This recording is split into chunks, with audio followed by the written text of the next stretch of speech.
लड़का था जिसे बहुत गुस्सा आता था और वह छोटी छोटी बात पर गुस्सा हो जाता था और चीज़ों को तोड़ देता था। उसके पिता अपने बेटे की इस बात से बहुत ज़्यादा परेशान थे और एक दिन वह उसे एक पेड़ के पास लेकर गए और वहाँ पर उसे कीलों से भरा एक थैला दिया और उससे कहा कि बेटा, अब जब भी तुम्हें गुस्सा आए तो एक कील इस थैले से निकालकर इस पेड़ में ठोक देना।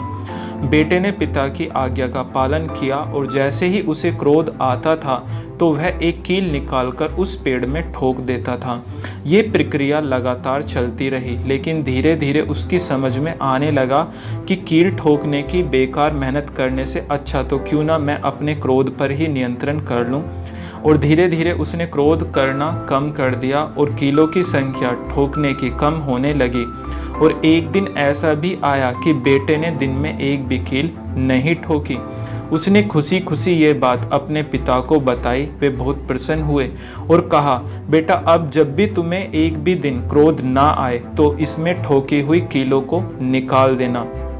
बेटे ने ऐसा ही किया और एक दिन ऐसा भी आया कि अब पेड़ में एक भी कील नहीं बची। उसने फिर से अपने पिता को ये बात बताई।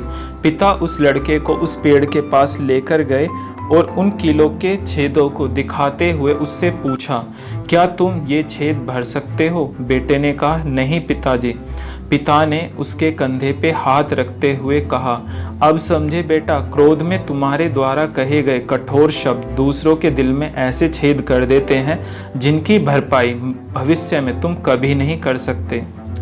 दोस्तों, इस कहानी का मोरल ये है कि आप जब भी क्रोध करते हैं तो हमारे मुंह से कई बार ऐसे शब्द निकल जाते हैं जो सामने वाले के दिल को चीर देते हैं। तो जब भी आपको क्रोध आए तो हमेशा इस चीज़ पे विचार जरूर कीजिएगा, कहीं आप भी किसी व्यक्ति के दिल में कील तो नहीं ठोक रहे हैं जिसके घाव आप जीवन में कभी ना भर पाएं। तो ये कहानी आपको कैसी लगी और कहानी का मोरल कैसा लगा हमें कमेंट सेक्शन में ज़रूर बताएं। और कहानी पसंद आई है, वीडियो पसंद आया है तो हमारी वीडियो को लाइक, कमेंट और सब्सक्राइब करना ना